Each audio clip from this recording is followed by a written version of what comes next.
From American Public Media.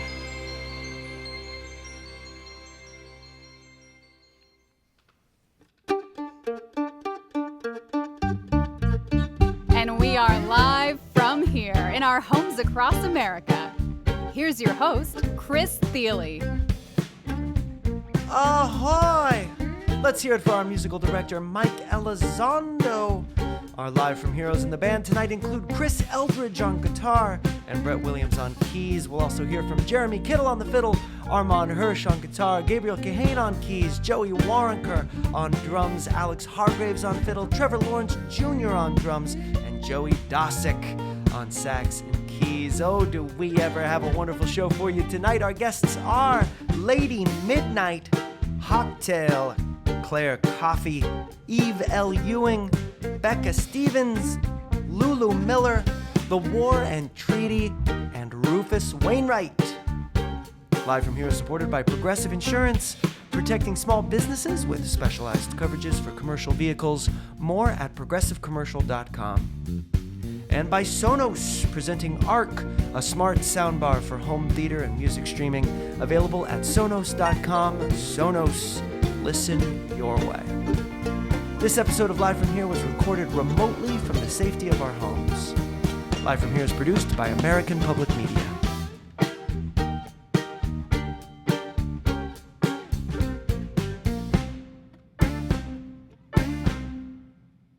And again I say, ahoy! Right about now is when I usually start talking, playing, and singing at you about our loose theme, as I like to call it. The one we lined up a month ago for this week is balance. I figured I'd be riffing on something like work-life balance in the midst of a pandemic, which feels damnably trivial now. So I'm going to stop talking and start listening, and I invite you to join me in welcoming to our virtual stage Lady Midnight, an artist holding it down out there in Minneapolis. So much love and gratitude to the people of that great city for inspiring the world, our show, and me to say loud and proud, Black Lives Matter.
de un negrito, mi abuelito me enseñó.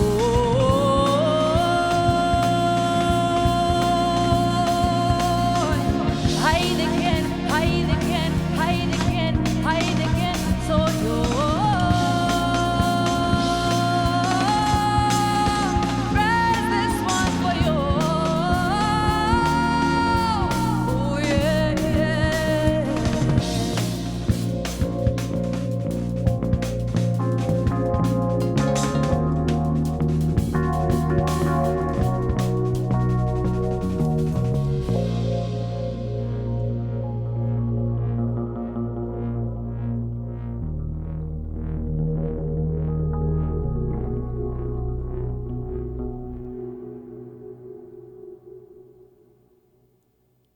So that magic we just heard is called Bloodsong, and it was written and performed by the woman I'm on the phone with right now, Lady Midnight.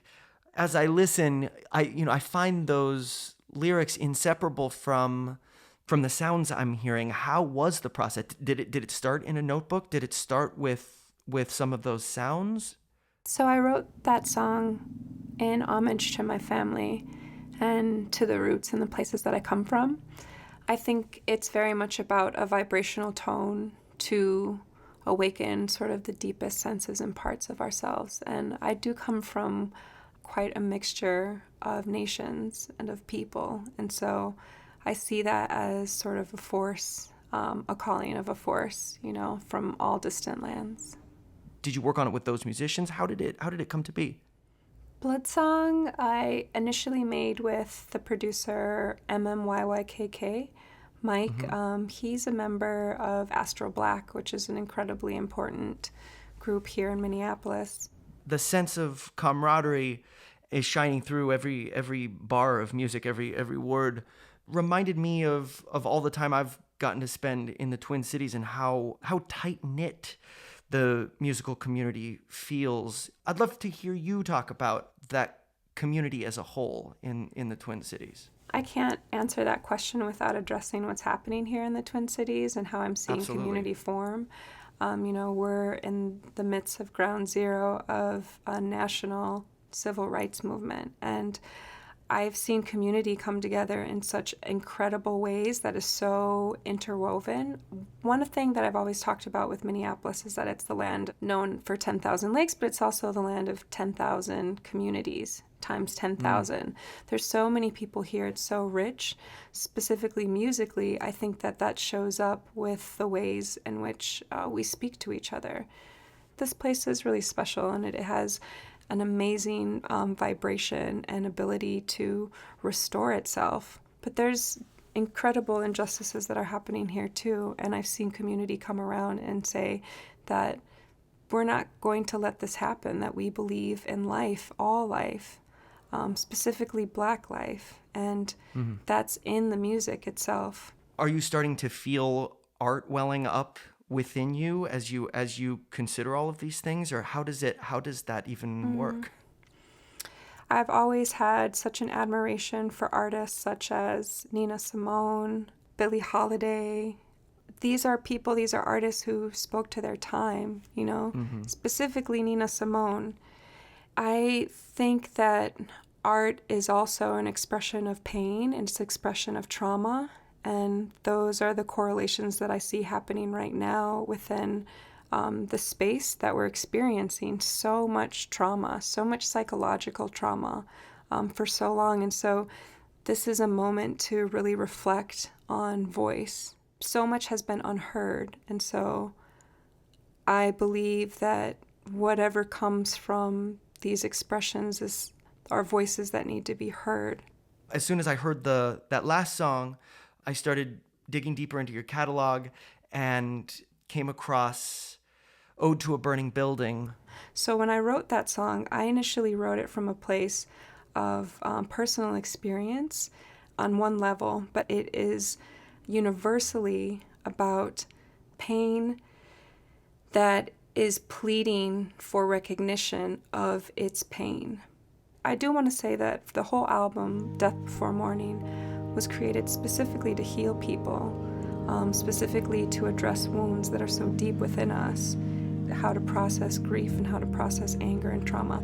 So that's what it means. So wounded,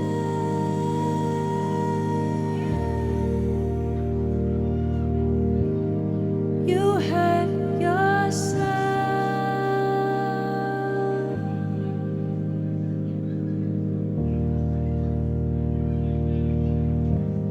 So wounded, you had your own.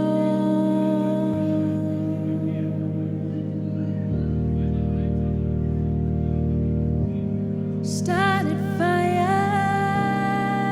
in your heart.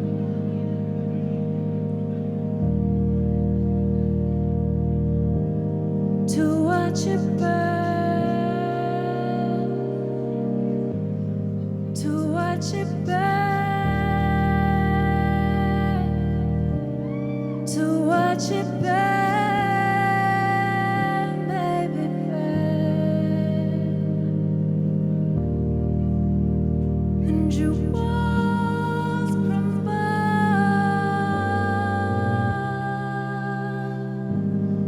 and you drink heresy.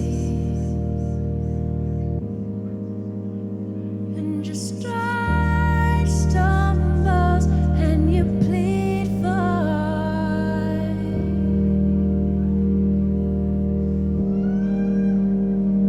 sympathy.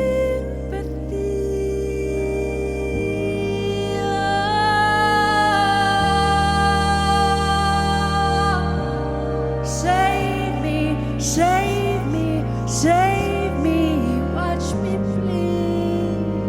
Oh, save me, save me, save me, watch me bleed.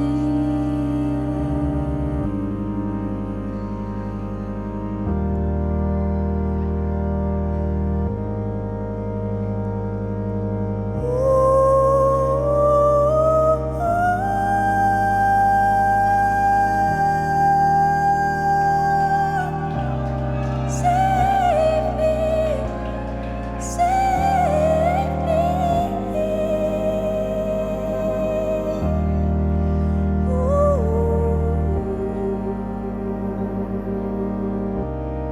Watch me bleed, watch me bleed, watch me bleed.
Oh yes, Hawktail, who is Brittany Haas on fiddle, Paul Coert on bass, Jordan Tice on guitar, and Dominic Leslie on mandolin. A live version of a song from their brand new record Formations called Annbjorg. Now, when I started thinking about balance in relation to this show a month ago, I couldn't get the image of Philippe Petit walking from one twin tower to another on a tightrope out of my head. Here's Claire Coffey reading a related excerpt from a Colum McCann novel called Let the Great World Spin. October 2006. She often wonders what it is that holds the man so high in the air. What sort of ontological glue? Up there in his haunted silhouette, a dark thing against the sky, a small stick figure in the vast expanse. The plane on the horizon, the tiny thread of rope between the edges of the buildings, the bar in his hands, the great spread of space. The photo was taken on the same day her mother died. It was one of the reasons she was attracted to it in the first place. The sheer fact that such beauty had occurred at the same time. She had found it, yellowing and torn, in a garage sale in San Francisco 4 years ago, at the bottom of a box of photographs.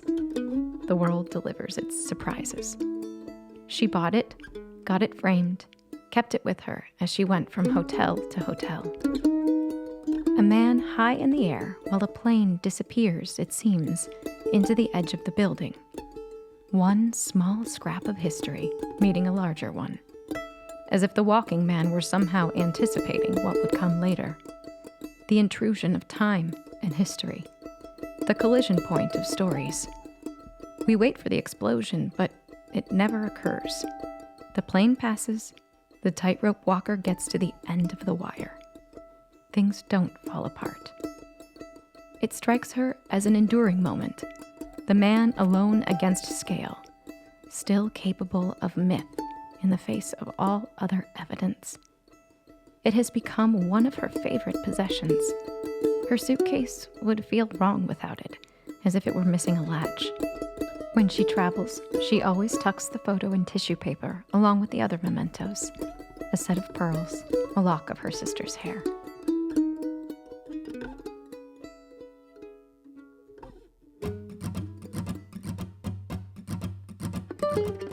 And we're off from 40 feet to 40 miles, above the vacant stares and patronizing smiles. On the wings of an alliance with the learned man of science, and by what name might that man of science hail? Call that a crit? I mean, hi, I'm Leonard Gale. Now I believe you're on to something, but you're gonna need a lot more than an old one-cup galvanic battery leaking on the studio floor and a loosely cold electromagnet. There's more voltage in a twinkling eye. So give me some of that and I'll give you a 40-cup intensity battery. Coil you a magnet like a spider wrapping silk around a horsefly. Deal? English?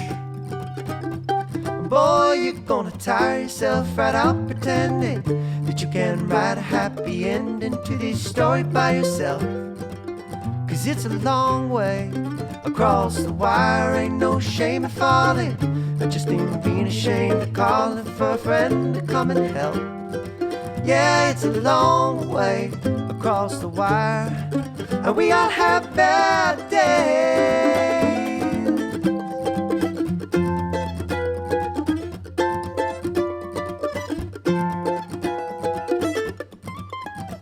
Now, on the way from 40 feet to 40 miles, one's apt to meet with certain governmental trials. So let us add to our campaign the former congressman from Maine, that he might grease the sundry wheels and palms forthwith. Darn straight, you're SOL without FOJ Smith. But y'all are on to something. Still, you're gonna need a lot more than a round of applause from your colleagues gather around a gadget on the studio floor and a vote of confidence from NYU. But there's more power in a twinkling eye. So give me some of that and I'll take it to the Senate and the House. Lobby them around my little finger slick as a spider wraps silk around a horsefly. Hell, I could spin your twinkle into something that the president himself couldn't nullify. Come again? Boy, you're gonna tire yourself right out pretending that you can write a happy ending to this story by yourself.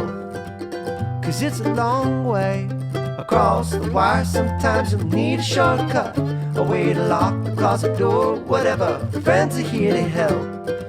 Yeah, it's a long way across the wire. Take any bad day. Boy, and watch as it gets a little better, better to get a little better. But let a buddy in and watch as it gets a little better. Whoop, let it get better, let everybody in. 'Cause buddy with everybody in it, better to get a little better.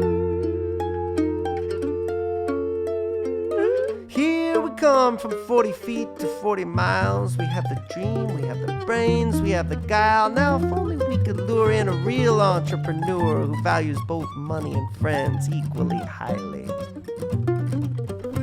Hey, my ears are burning, lads. The name's Henry O'Reilly. And this is really something, but it needs to be a lot more than a pattern in a frame on the wall and a spark zipping across a warehouse floor. Somewhere in New Jersey, God help us. Well, there's more demand for twinkling eyes, so give me some of that and I'll hit you to some money. Turn the money into poles, stick the poles in the ground, hang your wire from the poles, make every Protestant in town watch his rosy cheeks spatter up his green silk around and around and around and around this horse. Okay, we got it. Really? We ain't gonna tire ourselves out pretending that we can write a happy ending to this story by ourselves. 'Cause it's a long way across the wire. If one of us should fall, another one of us will call another one of us to come and help. Yeah, it's a long way across the wire, and it's been a good day. But I better to get a little better, better to get a little better, but let a body in a better to get a little better. I better to get a little better, better to get a little better, but let a body in a better to get a little better. Whoop, let it get better, let everybody in this body with everybody in a better to get a little better.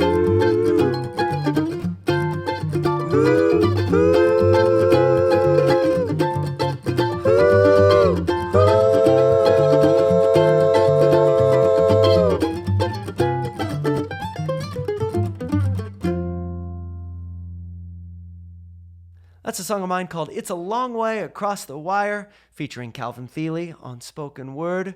Which brings us to our local break, a song called Gold Prisms Incorporated, written by great Minneapolis drummer Dave King.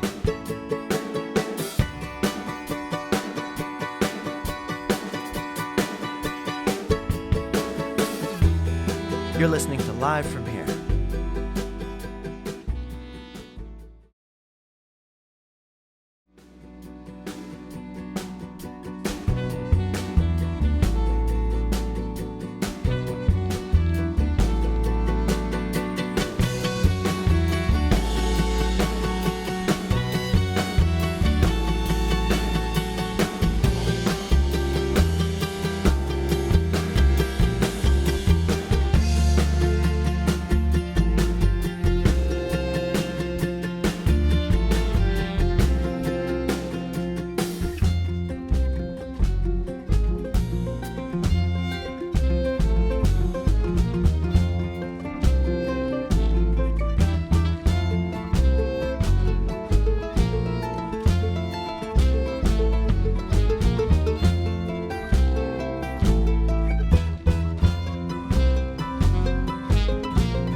Welcome back to Live from Here. How about that drum performance from Trevor Lawrence Jr.? Mighty fine, Trevor. And how about the fact that Becca Stevens is back with us? She and I recorded a new version of a song from her brand new record, Wonder Bloom. This is Halfway.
Hi there, this is Lulu Miller, and I'm the author of a new book called Why Fish Don't Exist, which is mostly about a man who thirsted for balance.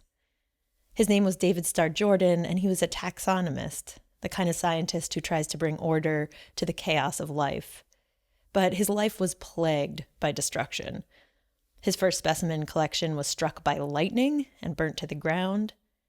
And the part I'm going to read to you picks up just moments after his second collection, which took 30 years to rebuild, came down in an earthquake.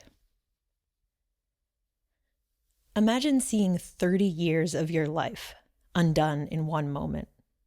Imagine whatever it is you do all day, whatever it is you care about, whatever you foolishly pick and prod at each day, hoping against all signs that suggest otherwise that it matters. Imagine finding all the progress you have made on that endeavor smashed at your feet. Those words go here. Fish were everywhere. Glass was strewn all over the floor, flounders bashed further flat by fallen stone, eels severed by shelves, blowfish popped by shards of glass. There was a pungent smell of ethanol and corpse. But far worse than any of the carnal damage was the existential.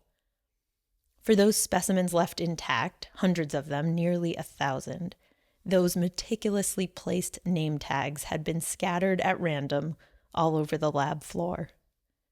In just a few seconds, it was as though Genesis had been reversed. His carefully named fish had transformed back into a mass of the unknown. As if that weren't enough, when David stumbled outside to seek guidance from his prophet, he saw it. The quake had thrown the statue of his teacher, Louis Agassiz, headfirst into the concrete. A ludicrous sight, a punchline. The statue's feet pointing up to the sky, its little marble hand still clutching its sacred book. This text he believed would chart the course to order, having led him to its true destination, his head buried in the, for what is concrete but water mixed with, sand. If I were the director of this particular play, I'd tell the set designers to dial it back a notch. But there you go. This is what the universe gave us. To me, there is no clearer message. Chaos reigns. It is now that I would have given up. My prophet desecrated, my dreams shattered, decades of persistence proved futile. I would have headed for the hills to concede defeat. So what does David do? What does our careful man of science who wants above all else to see the world for what it is do? Does he heed what seems to be the obvious message of the earthquake? That entropy is the way of the world and no human can ever stop it? Nope. Instead, he rolls up his sleeves and charges his opponent, chaos herself, with, of all weapons in the world, a sewing needle. He took one fish he was able to recognize amid the destruction, aimed his sewing needle at it, and then plunged the metal tip through the fish's throat. Then he used the trailing thread to tie a new name tag directly to the fish itself. For each fish he could salvage, he then repeated this tiny gesture, a label stitched to its throat, its back, its tail, wherever he could pull enough skin to poke his needle through. It was a small innovation with a defiant wish, that his work would now be protected against the onslaughts of chaos forevermore. A hero of mine there, Lulu Miller, reading from her new book, Why Fish Don't Exist. We'll be diving deeper into the complicated and troubling history of David Starr Jordan a little later in the program. Make sure you stick around for that. But for now, feast your ears, dear listener, on what happens when Tanya and Michael Trotter sing together as the War and Treaty. Let's go, boy! Come on, clap those hands with us. Y'all ready? 1, 2,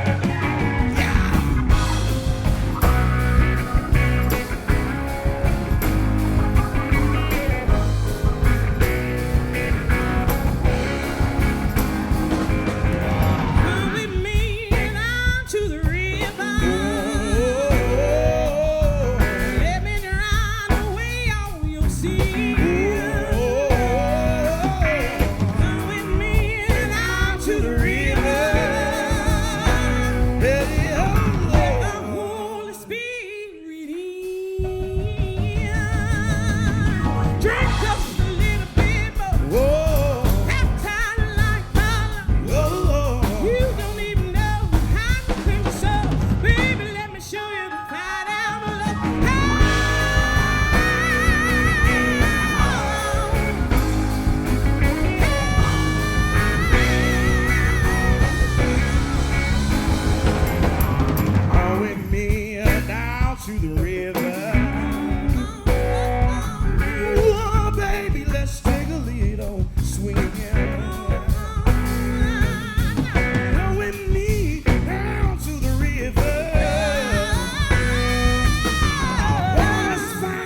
up on in. Treat just a little bit more. After you like, you don't even know how to finish so. Baby, let me show you the fine I'm in love.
Michael and Tanya, it is so good to see you, to hear your voices. We're on a Zoom, and then we just got to hear a little bit of, I guess it was last season. I remember in the Fitzgerald Theater in St. Paul, Minnesota.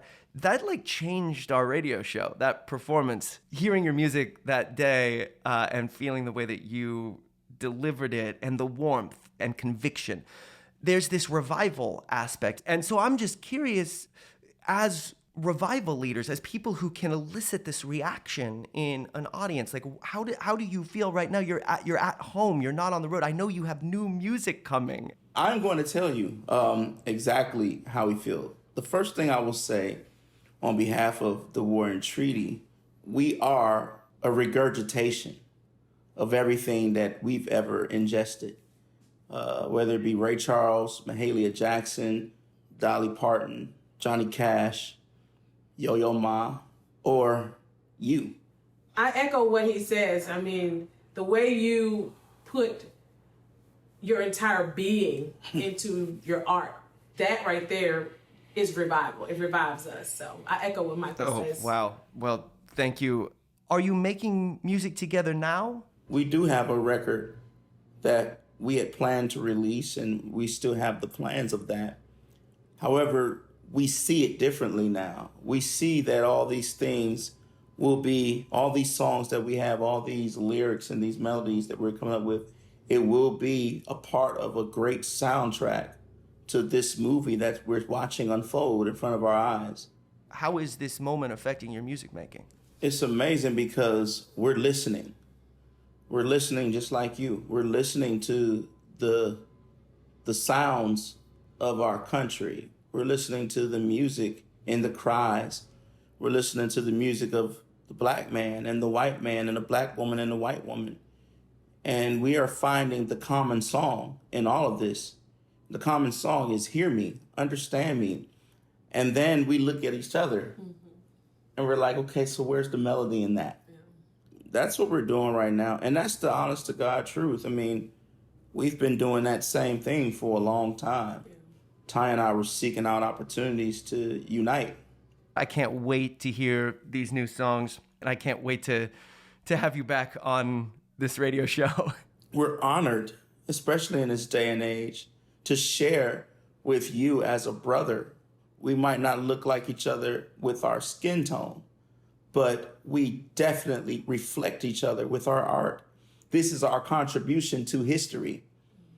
Every performance that me and Tanya give, we give as if it is our last. We give it as if whoever's hearing it and seeing it, it could be the last thing they see. And if it is the last thing they see, that will assure them that the human race is left in good hands, then let it be that. We love you so much. We love you too. Can't wait to be together in the room singing together again. Thank you both so much, Tanya and Michael. Thank you so much. Thank you, Chris. 1, 2, 3, go!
can't get enough of the Warren Treaty. That's their song Florida. Don't worry, they'll be back. Ooh, I have been waiting a long time to say this. Welcome to Live From Here, Rufus Wainwright. He has a brand new record coming out in July. He and I are going to talk about that record and many other things in the second half of the show. But first, Rufus sent us a special version of the title track of his new record. This is Unfollow the Rules. Sometimes I feel like my heart turns to dust. Unfollow the rules, unswallow the trust. Sometimes I feel like my brain turns to leaves. Unfollow the rules, uncover the themes of the game. Sometimes I reel in a fish far too small, back into the sea, hook, sinker and all, and behold ruins from before the fall. Stop looking and see, and just heed the call of the plebes, just like Hercules and Thebes was just by just being a man.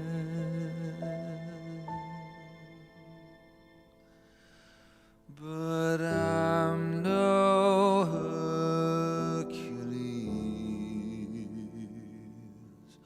and this is Herculean.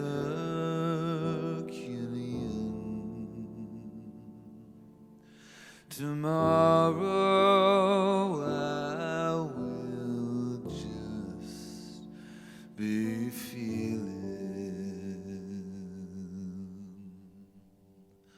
the pain.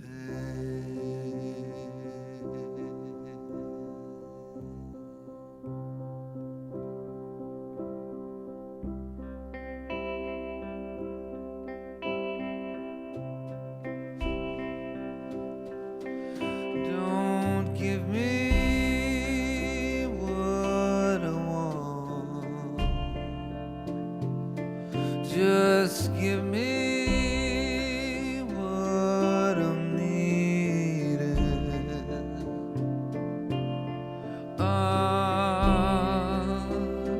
Follow the rules,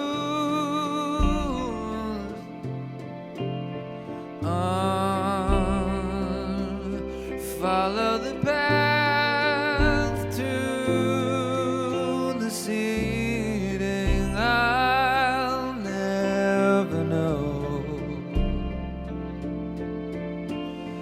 but perhaps I'll have a feeling.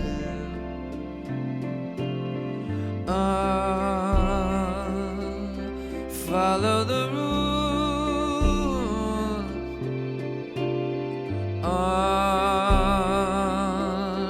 follow the wrath to the stealing.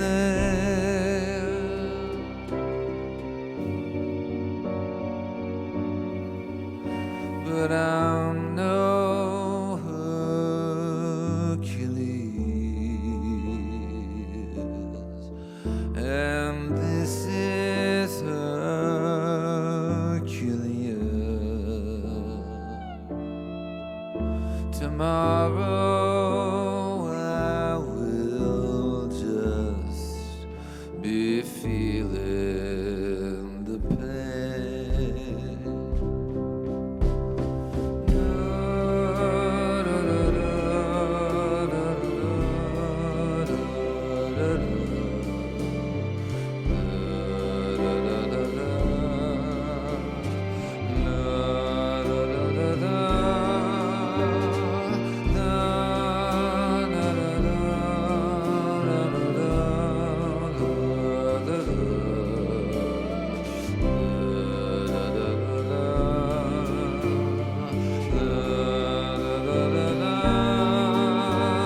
Stay tuned for more from our special guests, Rufus Wainwright, Lulu Miller, The Warren Treaty, Becca Stevens, Ewing, and Hawktail. You're listening to Live From Here. Live From Here is supported by Progressive Insurance, committed to offering a streamlined shopping experience where home and auto can be bundled together. Now that's Progressive. Learn more at progressive.com or 1-800-PROGRESSIVE. And by Sonos, the smart sound system for all around your home, including Sonos Arc, the soundbar with cinematic sound for TV, movies, music streaming, and more. Learn more at sonos.com. Sonos, listen your way.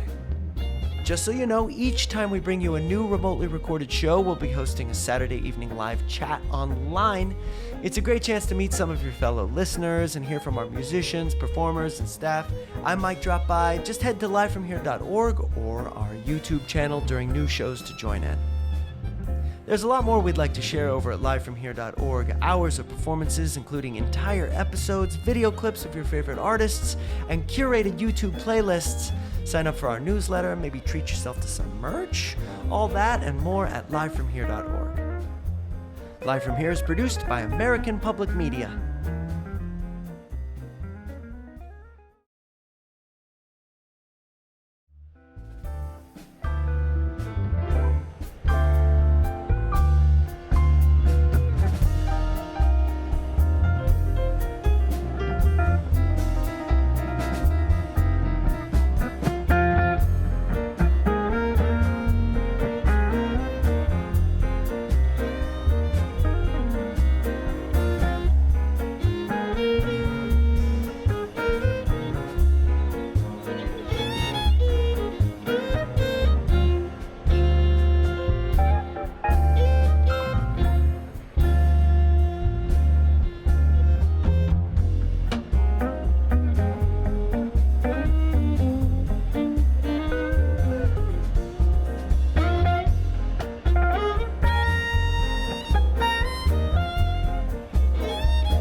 You're listening to a very special episode of Live From Here, recorded entirely at home. We hope you enjoy the show. Well, it's going to be a hell of a week for musicians' birthdays, starting with a longtime hero of mine, Andy Irvine, spectacular mandolin and bouzouki player, singer, composer, arranger, who, among many other things, co-founded the revolutionary Irish band Planxty. Y'all, I agonized over this birthday selection. Which song, which masterpiece to share with you? I ended up deciding to go with something from his duo record with Paul Brady, sensibly entitled Andy Irvine and Paul Brady. If you've never listened to it, do so tonight. For now, here's Chris Eldridge, Becca Stevens, and me paying homage to the Andy Irvine-driven first track, Plains of Kildare.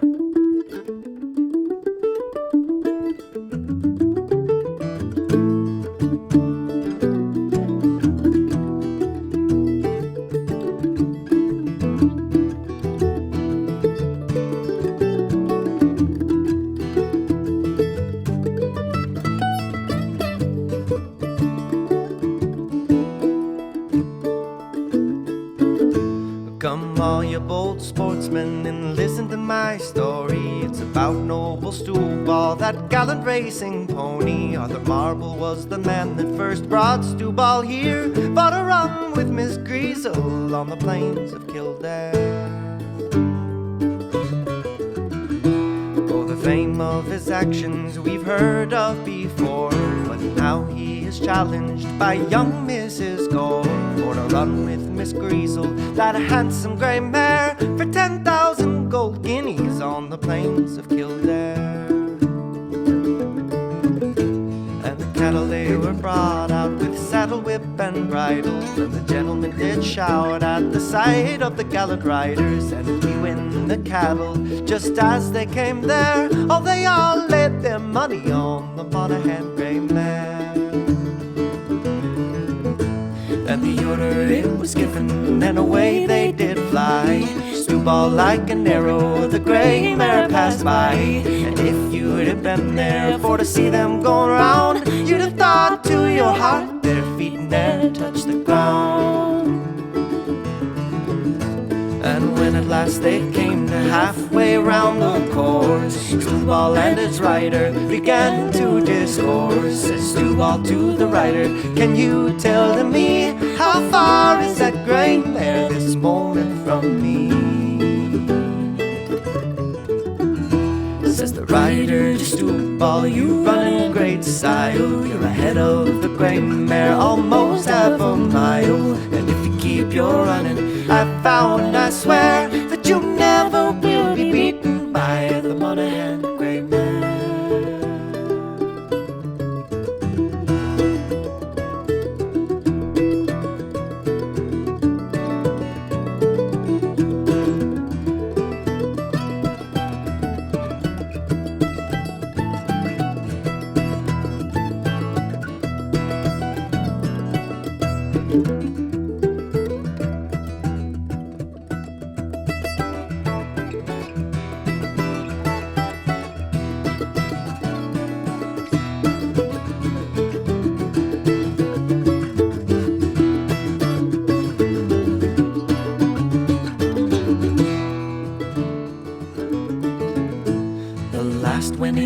Snowball passed it quite handy. Horse and rider both called for sherry, wine, and brandy, and they drank up a health to the noble grey mare, for she emptied their pockets on the plains of Kildare.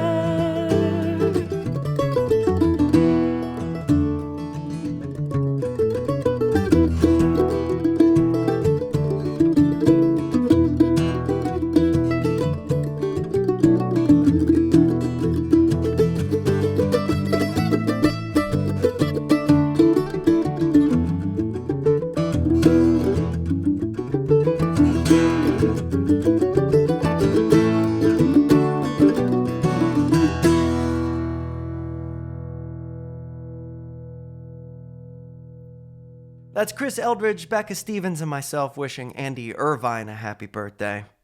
Hey, you know who's celebrating a birthday this week is one of the all-time masters of feel, Marcus Miller. Whether or not you know his name, you've heard his music, an extraordinary bassist who plays everything actually, but his bass playing is particularly righteous. Composer, producer, he's played/worked with everyone, and I mean everyone, from Miles Davis to Elton John to Beyonce to our very own Brett Williams on keys. Take it away, Brett. I was 21 when I first joined Marcus's band, and I've had the pleasure of playing keyboards with him for the past 7 years. This is one of my favorite songs that we would often play during the Aphrodisia tour. This song is about an extraordinary person, NBA basketball player and bassist, Wayman Tisdale, who was a dear friend of Marcus's. I never got the chance to meet Wayman, but I always loved playing this song because of the super soulful harmonies. This is Extraordinary. Happy birthday, Marcus.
Beautiful song written by Marcus Miller. Happy birthday, Marcus. Thank you so much for that, Brett. Gorgeous.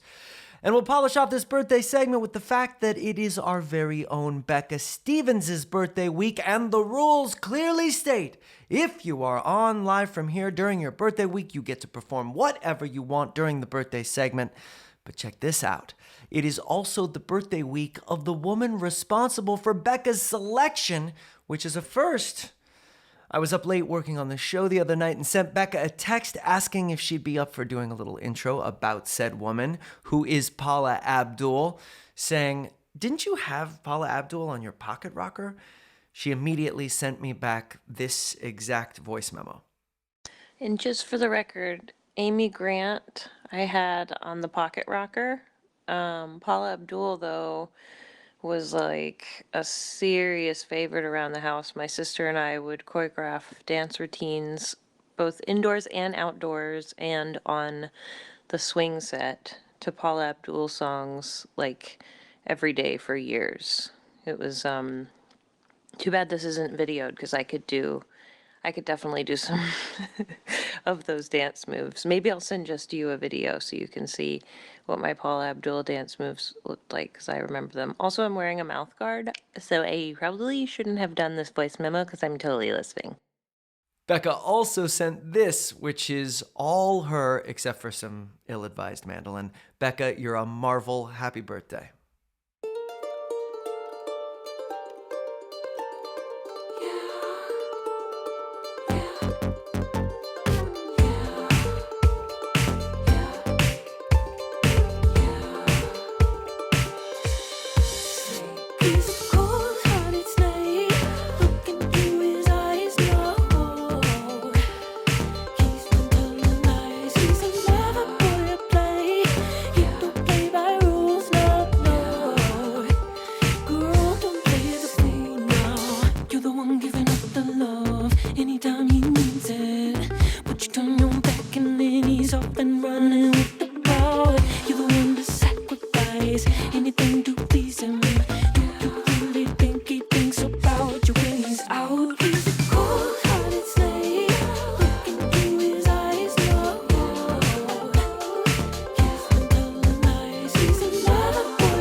That was 100 or so tracks of the luminous musical being that is birthday girl Becca Stevens, passing along many happy returns to Paula, Abdul. Happy birthday, all you extraordinary musicians out there. Now what do you say we check back in with Rufus Wainwright, another special version of a song off of his new record, Unfollow the Rules. This is Only the People That Love.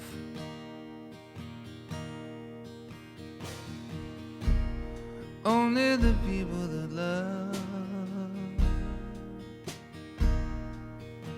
may dream,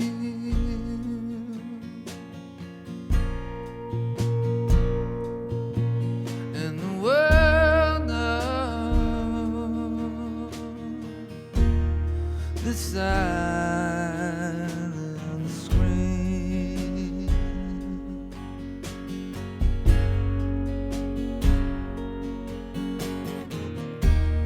Only the people that love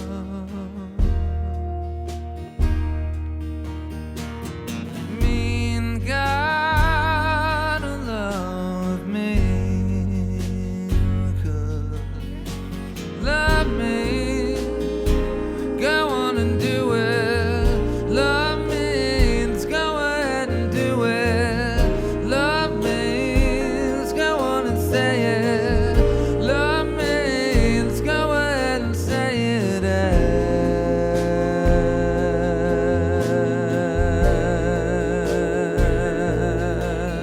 Everything.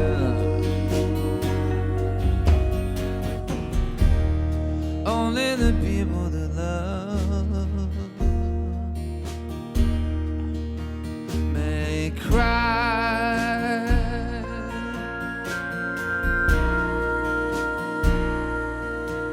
in the world of eternal goodbye.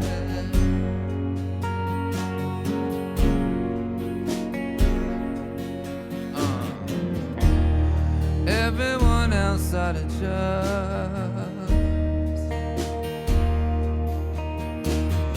die. God love died, 'cause love dies. Go on and do it. Love dies. Go ahead and do it. Love dies. Go on and say it. Love dies. Go ahead and say it with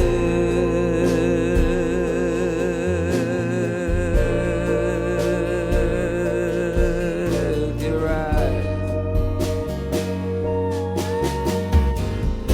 Go on and do it. Go ahead and do it. Go on and say it. Go ahead and say it.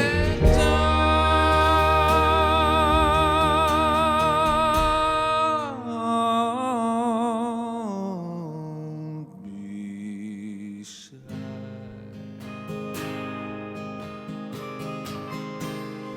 Only the people that love,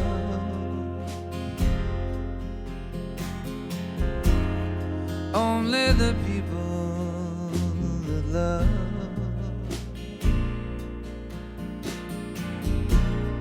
only the people that love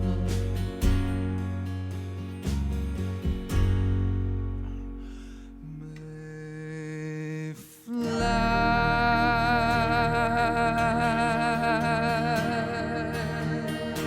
may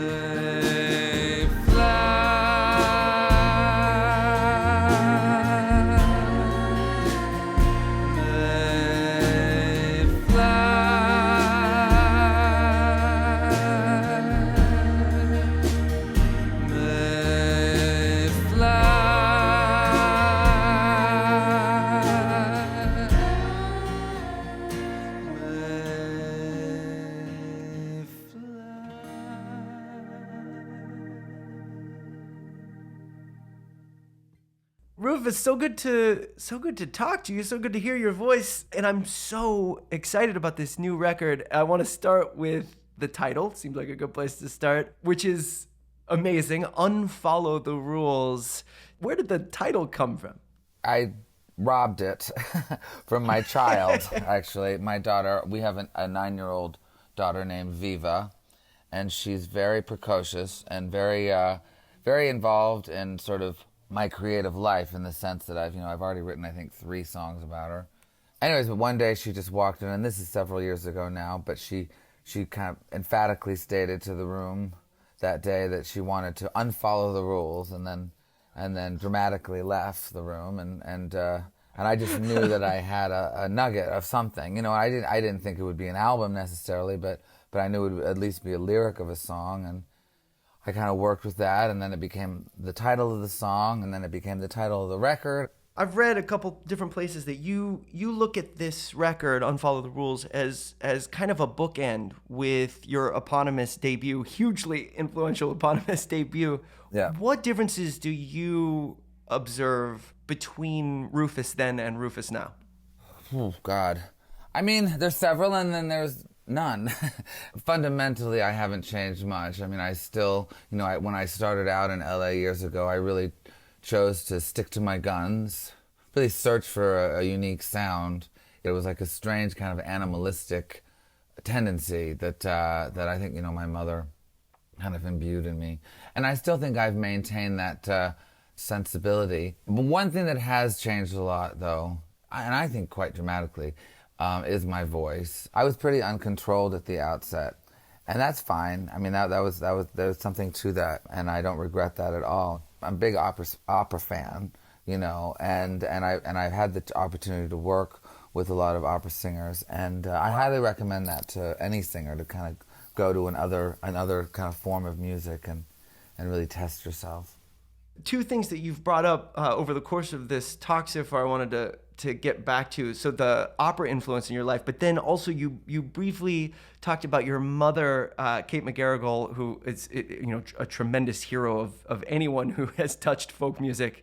To a lot of people, those would seem to be very disparate influences. My mom ended up adoring opera, and we went on that trip together. Like, I brought her with me.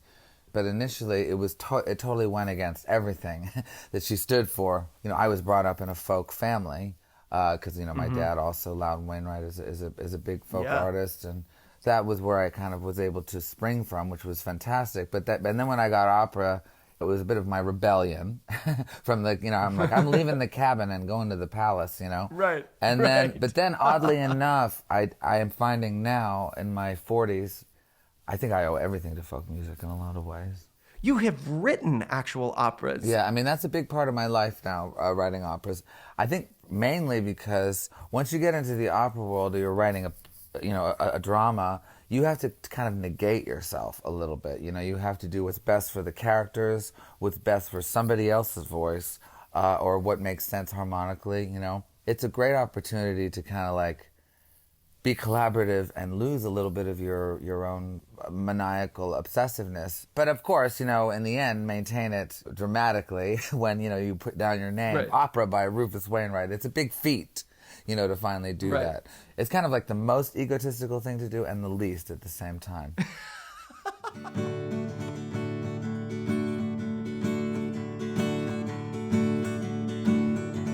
Well, it's coming on to 13 years together, babe. I pray that it's a lucky number. And although I know I've brought you joy and happiness, babe, I've also been a fecund resource for anger.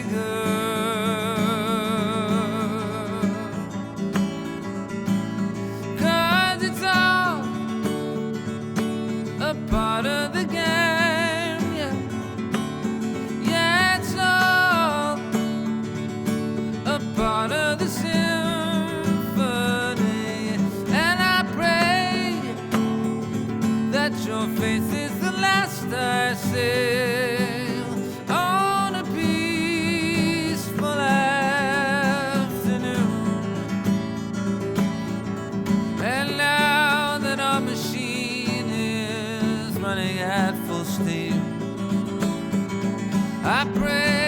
nothing chucks a wrench into the matter, but between sex and death and trying to keep the kitchen clean.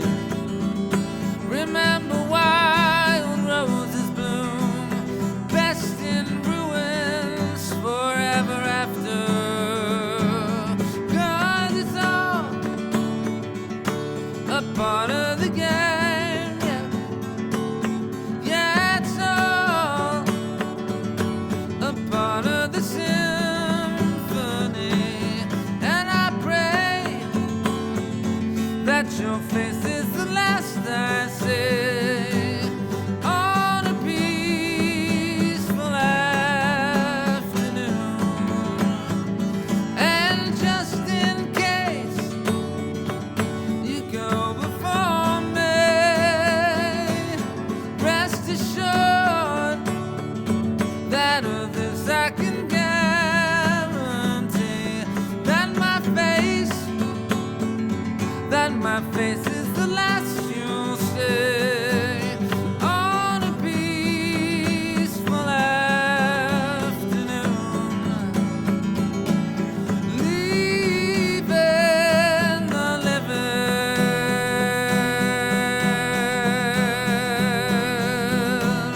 living room.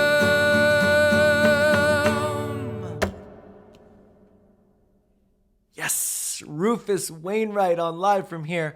That's a brand new song, Peaceful Afternoon from Unfollow the Rules, which comes out in July. And how lucky are we to have Eve L. Ewing with us again, this time with her poem, Homegoing. A few years ago, I fell down a random internet wormhole and became temporarily obsessed with a guy named Charles Henry Turner, who's the first Black person to get his PhD from the University of Chicago. And his PhD was in zoology. And he wrote a dissertation about ants. And he did all these behavioral experiments with ants. And I just got totally sucked into it. So I wrote this poem that's about ants, but it's not really about ants. I have endeavored to show that ants find their way home by virtue of something which they acquire by experience and retain. In other words, that they acquire from their environment impressions which influence their homegoing. Charles H. Turner. Homegoing.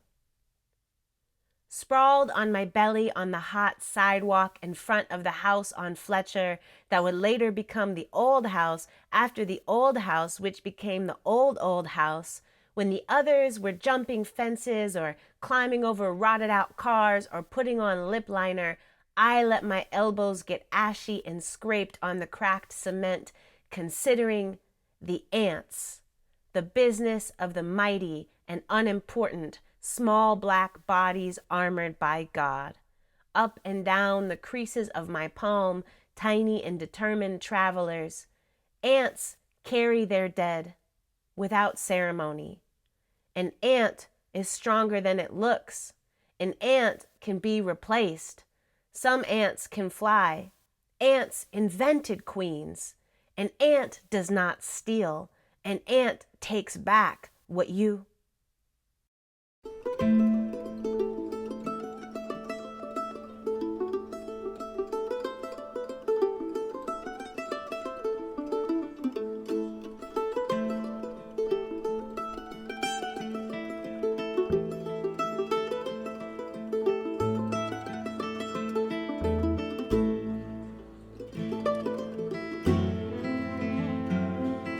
You're listening to Live From Here.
Welcome back to Live from Here. You were just listening to as fine a string band as I've ever heard, Hawktail, playing a song of theirs called Last One on the Line. Let's hear one more from their new record, Formations. Another live performance. This is Dandelion.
That is Dandelion, performed by Hawktail. Let's check back in with Lulu Miller. For all our craving for the beauty of balance, there is, of course, a real danger in it. I've been thinking about that a lot these days amidst so much unbalance, so much unrest. And I'd like to read a small excerpt from the book about just that.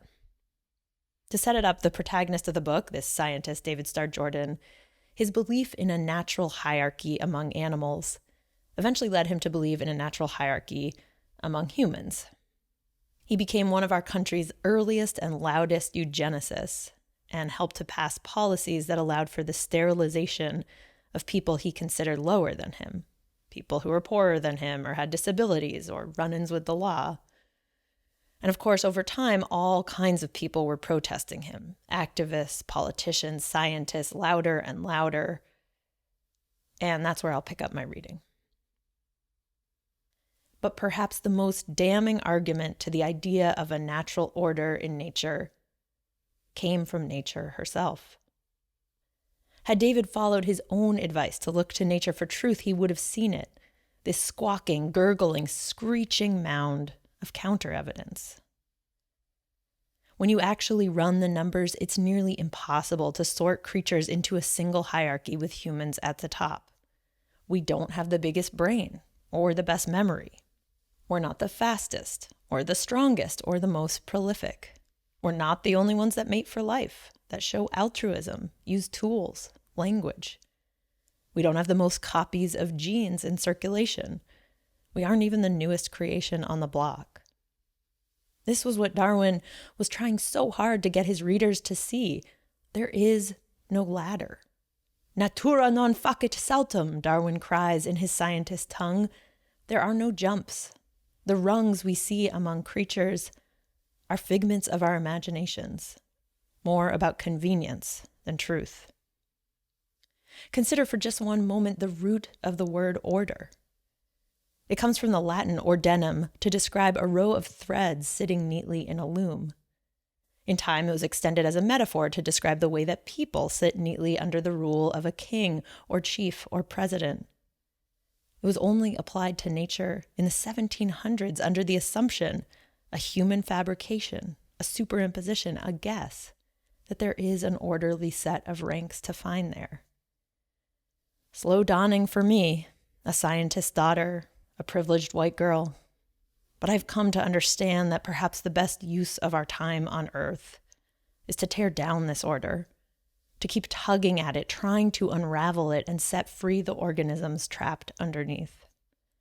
That it is the best use of our fleeting lives to mistrust our measures, especially those about moral and mental standing, to remember that behind every ruler there is a ruler, to remember that a category is at best a proxy, at worst a shackle.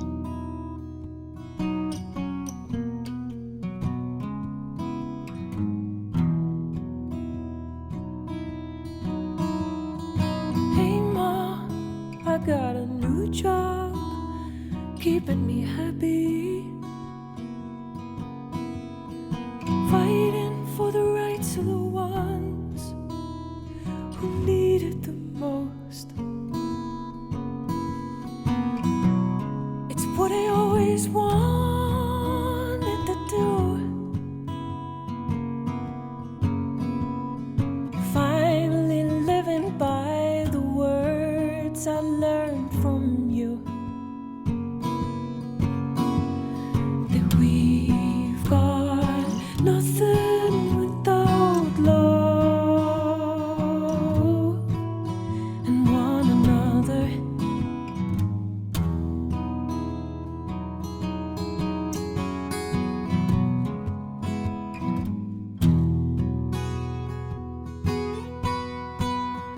Hey Ma, there was a new guy keeping me happy, but he had a problem being kind to people who don't look like him. And when I saw him looking down on my friends,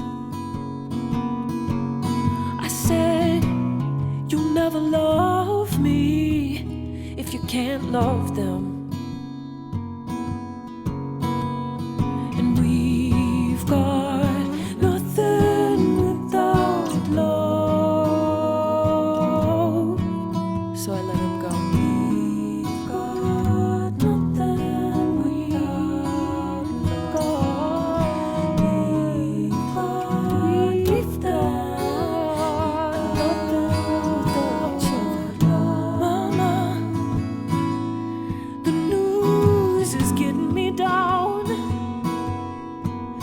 We've got so far to go and too little love to go around. People are saying we don't deserve to be here. Well, this is not, no, this is not the America I know.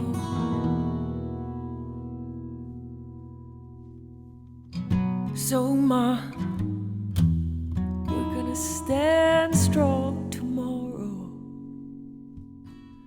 so every child is able to sing with new meaning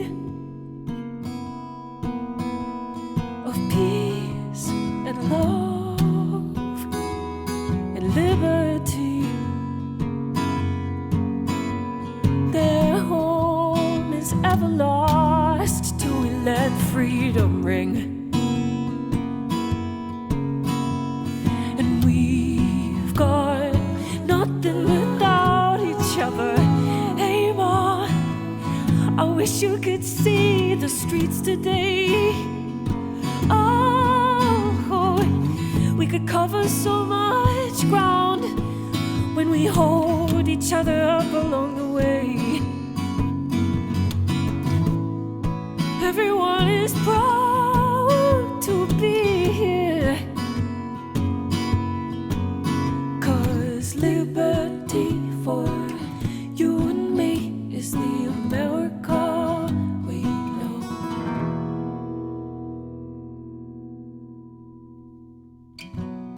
Mama, you've got a new job from now on. You gotta finish my story, pick up from where I left off, and no, they can't quiet us down, 'cause every time they try, we're gonna sing it out 1,000 times as loud, that we've got nothing without love. We've got nothing without love. We've got nothing without love. This is not, no, this is not the America we know. This is not, no, this is not the America we know. This is not, no, this is not the America we know. This is not, no, this is not the America we know.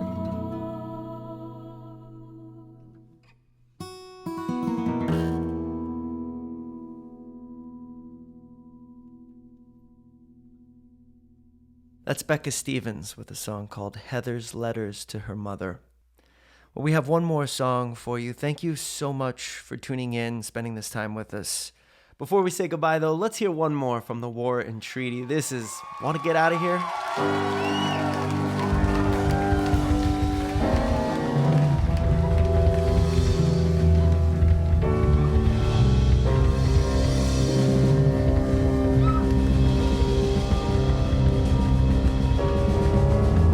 Are y'all ready for this last one?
I know y'all ain't tired, yeah.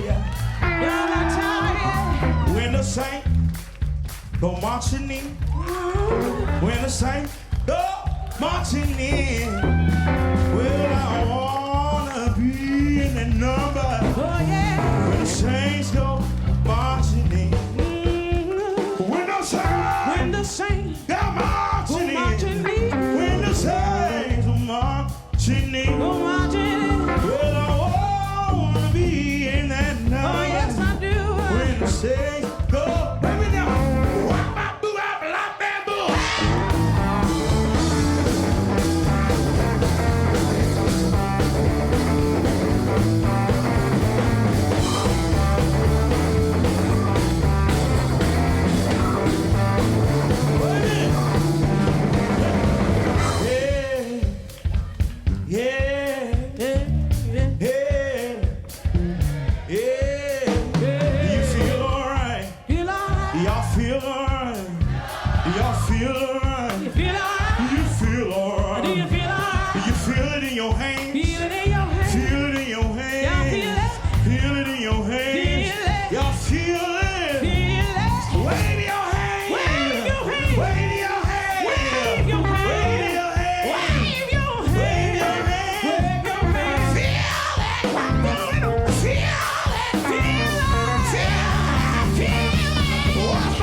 Thank you so much, Michael and Tanya. That's the Warren Treaty with Wanna Get Out of Here, and that's our show from our homes across America. Love y'all. Stay safe. Live from Here is produced by American Public Media. Thank you to our special guests, the Warren Treaty, Lulu Miller, Eve L. Ewing, Hawktail, Becca Stevens, Rufus Wainwright, Claire Coffey, and Lady Midnight. Lulu Miller's Why Fish Don't Exist is published by Simon & Schuster. Let the Great World Spin by Colum McCann is published by Bloomsbury. Homegoing by Eve L. Ewing is used by permission of the poet. Thanks to our Live from Heroes and our musical director, Mike Elizondo. Thanks to the staff of Live from Here, Rochelle Rocky Ben Lulu Dubin, Tom Campbell, Jonathan Cohen, Riggs and Collins, Jason Colton, Lynn Elliott, Nick Hard, Jeffy Nellica, Sam Hudson, Martha Cato, Emily McCune, Dominic Meckie, Ben Miller, Emerald O'Brien, Amber Robinson, Frankie Rousseau, Dave Cinco, Noah Smith, Sarah Weiss, Adam Zeff, and I'm Bodine Bowling. Check out our new merch and learn about what's coming up at livefromhere.org. Live from Here is supported by Sonos, presenting ARC, a smart soundbar for home theater and music streaming, available at sonos.com. Sonos, listen your way. Hang in there, friends. Thank you so much for listening. We can't wait for the next one. American Public Media.